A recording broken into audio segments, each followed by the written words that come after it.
basically, this is question 2. You said you haven't learnt it, so which you may well have not done. You probably haven't if it doesn't ring a bell at all.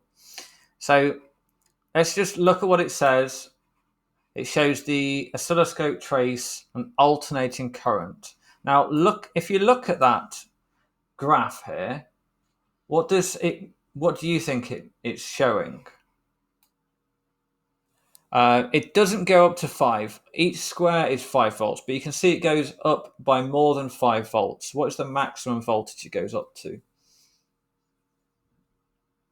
6, 7. Where are you getting those numbers from? Well, sorry? Why are you saying 7? What? Right, okay, yeah.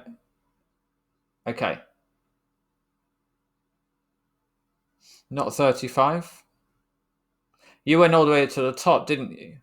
I want to know how high does the volt... But the graph only goes up this high. Right, okay, that's it. So the highest voltage is 20. So maybe when I said the highest voltage, you thought I meant how high does it go on the graph? All right, fair enough. So, but the highest voltage that the reading goes up to is 20 volts. Okay, so what's this number down here then? Yeah, minus 20. So what would it mean to have a negative voltage? What do you think that might mean?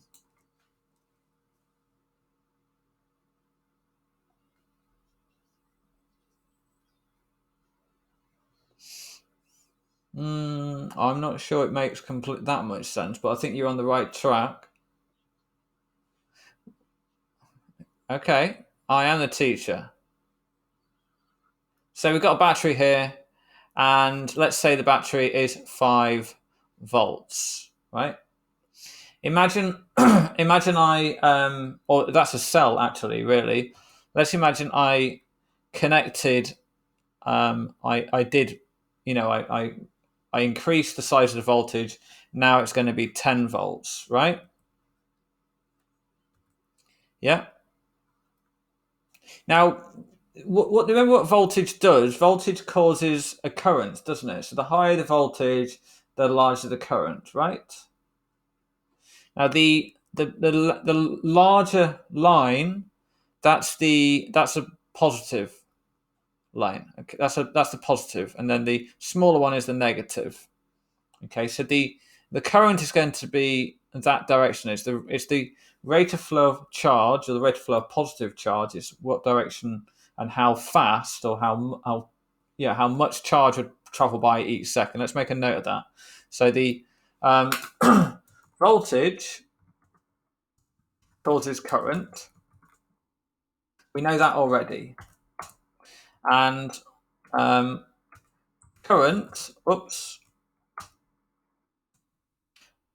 is the rate of flow of charge. If I'm not saying one way or another, then you have to assume I mean positive charge. Yeah? Okay.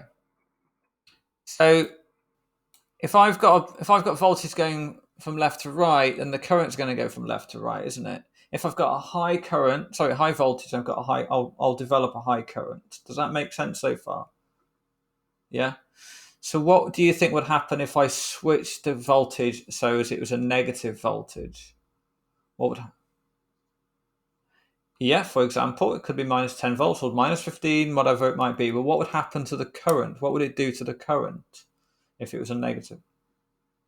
Well, look, if the voltage was 0, the current would be 0. It would work in a weirder way.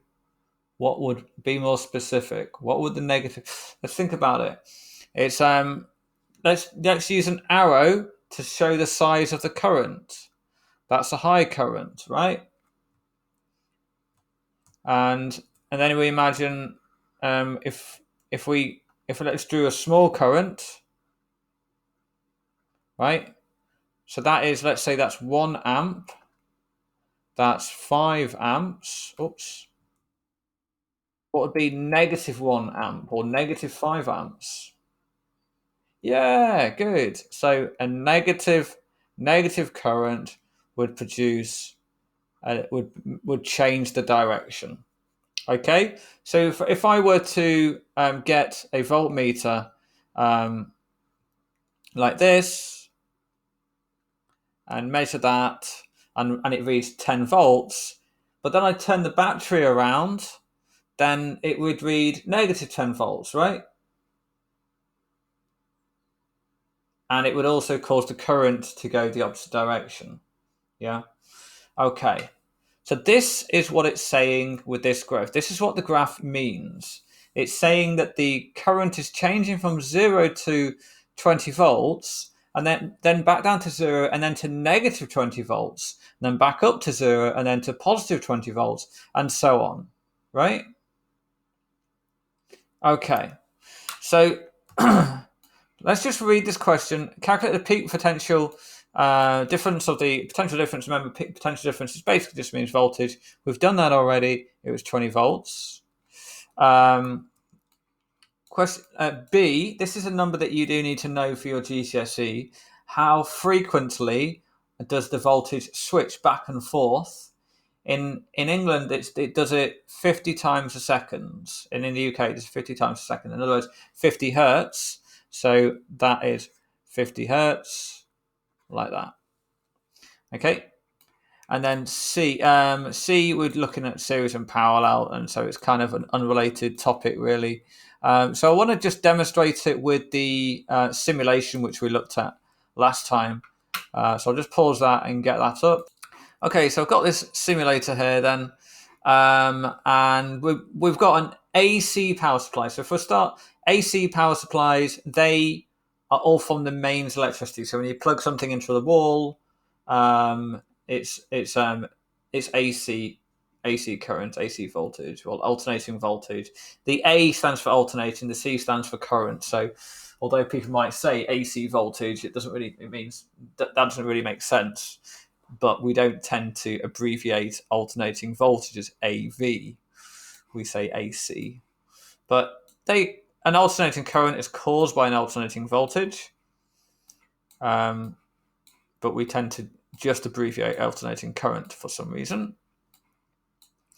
When you use an alternating current from the AC's from the mains electricity. Oh, sorry. Let me start again.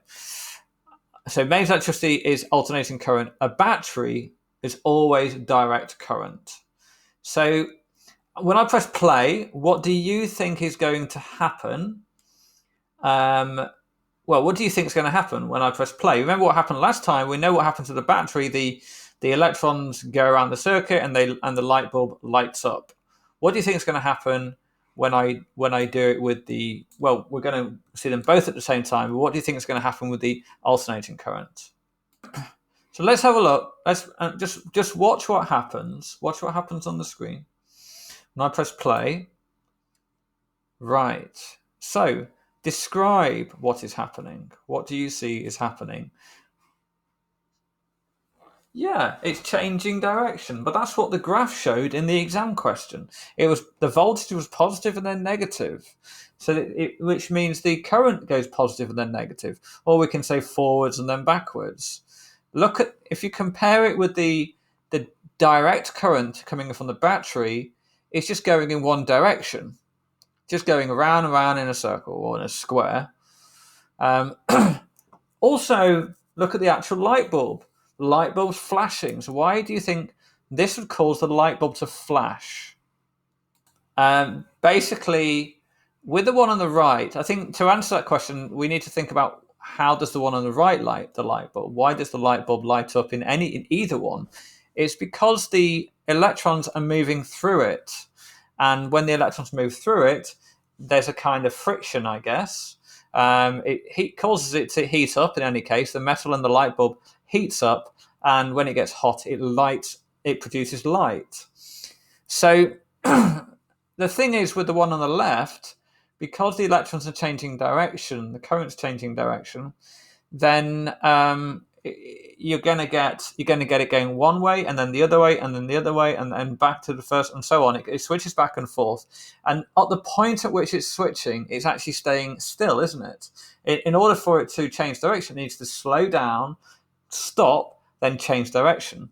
The point at which it's stopping, the electrons aren't moving, and so that's when the light goes off, because the metal cools down in the light bulb. So that's why it flashes. Now, you might think, well, hang on, I'm looking at my light bulb in my room right now and it's not flashing at all.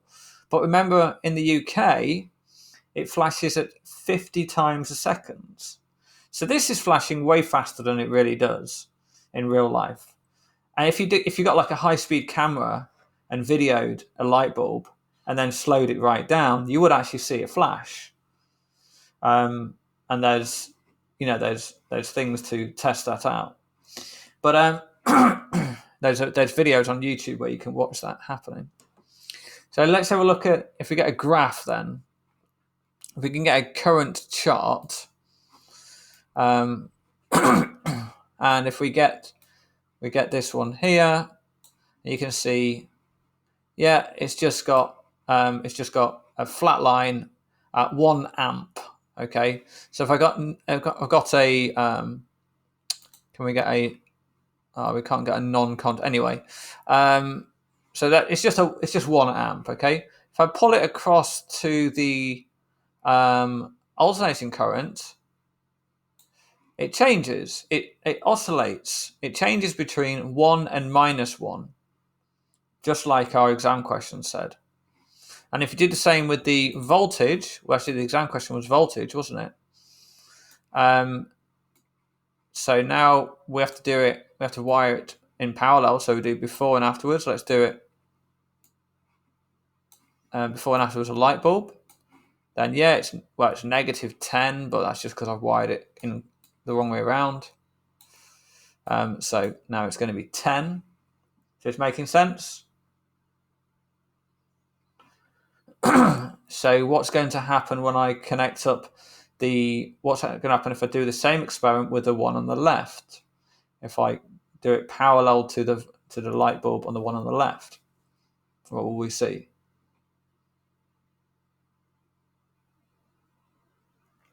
What did I say about the current on the one on the left? So if I get this and set it up over here, so you get like a changing voltage.